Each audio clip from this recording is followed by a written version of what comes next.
kwenye maisha huwa kuna vitu fulani ambavyo wewe unavifanya ambavyo wewe havikushtui, wewe hauoni kama ni vikubwa, lakini akija mtu anapata mshtuko kidogo.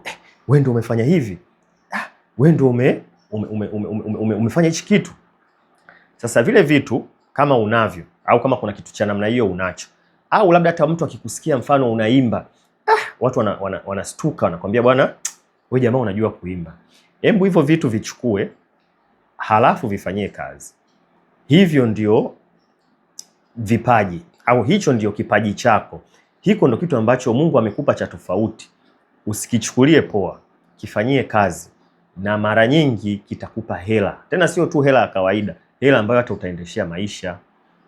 Kuna mtu ambaye anaweza kupanga vitu, yaani nyie mnaweza mkawa na nyumba nzuri tu, lakini yeye akawa na nyumba ya kawaida, akawa na vitu vya kawaida, lakini namna anavyovipanga, unaona kabisa huyu mtu, huyu ni punditi kwenye hili eneo. Yaani huyu ni mwamba kabisa, huyu ni mtaalamu, lakini havimshtui. Yaani yeye anaona tu kawaida. Sasa kile ni kitu kile. Yaani kuna watu ambao tayari sasa hivi wako na makampuni kabisa wanafanya hizo interior designing, au wanafanya hizo kazi za kuweka mipangilio tofauti tofauti ya mazingira ya nyumba, ya majengo, ya mahali fulani tu.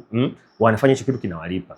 Kwa hiyo wewe unaona ukiimba watu wana pay attention, alafu kuna comment wanazitoa, sawa? Ukichora kitu kuna namna watu wana reactive. Unaona kabisa yani, mbona mimi nimechora tu kawaida lakini mtu ka react.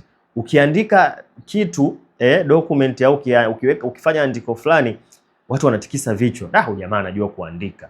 Ukiongea kitu watu wanakaa wanakusikiliza. Kile ndio kitu chako.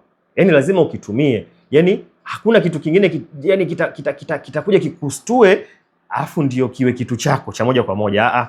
Kwa sababu kile kitu wewe unacho siku zote. Kuna mtu akiongea watu wao wanafurahi, sawa? Kuna mtu akiongea watu wanakaa kabisa hivi wanamsikiliza, wanasema kweli. Au mwingine akishauri kitu, mtu anakufuata anakuambia, unajua ile siku uliniambia ukweli. Yaani kuna mtu yeye ni consultant au ni mshauri kwa kuzaliwa. Yaani anakuaga tu na busara. Yaani umemwambia bwana, bwana mimi mahusiano yangu sasa hivi ananisumbua, yule mwanamke simuelewi, nimejaribu kufanya 1 2 3 lakini nakwama.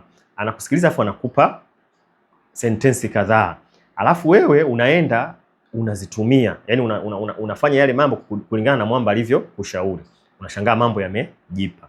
Sasa ukiona una hivyo vitu, yani kwamba kuna comment 2 3 zimekuja, watu wanashuhudia kwamba kile ambacho uliwaambia au kile ulichowashauri kimefanya kazi, hicho ndio kitu chako. Nenda nacho hicho kitu, kikamate, pita nacho mbele. Kwa namna kubwa sana kina nafasi ya kukutoa kuliko labda hata vitu vingine ambavyo wewe unakomaa navyo.